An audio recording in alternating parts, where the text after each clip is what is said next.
संसार फुलवण्यापूर्वीच नियतीने घातला घाला. मारेगावात नवविवाहित दाम्पत्याची विहिरीत उडी घेऊन आत्महत्या. पोटाला बांधले होते दगड. लग्नाच्या अक्षता अजून सुकल्या नव्हत्या. हातावरची मेहंदीही अजून गडद होती. नव्याने पाहिलेली सुखी संसाराची स्वप्ने डोळ्यात साठवून हे दाम्पत्य जीवन जगू पाहत होते. मात्र नियतीच्या मनात काहीतरी वेगळेच होते.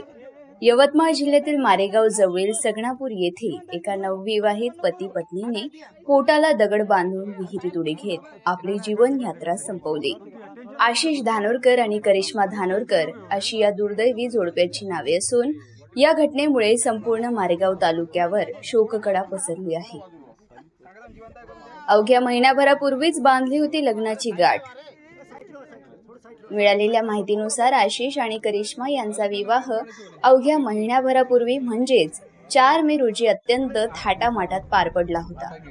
घरात नवीन सून आल्याने आनंदाचे वातावरण होते. दोघेही सुखाने संसार करत होते. मात्र 8 जून रोजी रात्री 8:30 वाजताच्या सुमारास हे दाम्पत्य दुचाकीने घरातून बाहेर पडले. ते परत कधी न येण्यासाठीच. घरातून निघाल्यानंतर त्यांनी गावालगत असलेल्या शेतातील एक विहीर गाठली. त्यांनी घेतलेला निर्णय इतका टोकाचा आणि भयानक होता की ऐकणाऱ्याच्याही अंगावर काटा येई.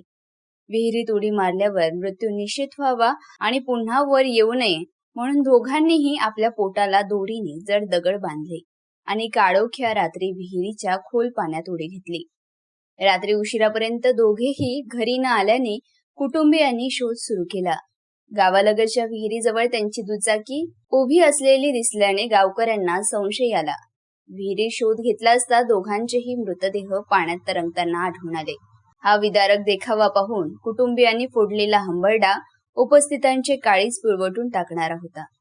घटनेची माहिती मिळताच मारेगाव पोलीस ठाण्याचे ठाणेदार श्याम वानखेडे आपल्या पथकासह तातडीने घटनास्थळी दाखल झाले. पोलिसांनी स्थानिक नागरिकांच्या मदतीने रात्री दोन्ही मृतदेह विहिरी बाहेर काढले आणि उत्तरीय तपासणीसाठी मारेगाव ग्रामीण रुग्णालयात पाठवले. नुकतेच लग्न झालेल्या या हसत्या खेळत्या जोडप्याने लग्नानंतर अवघ्या महिनाभरात असे कोणते दुःख मनात लपवून हा टोकाचा निर्णय घेतला या प्रश्नाचे उत्तर अद्याप मिळालेले नाही.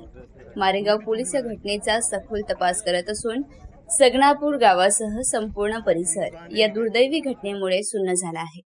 मारेगाव वार्ता सचिन मिश्रा, मारेगाव, यवतमाळ.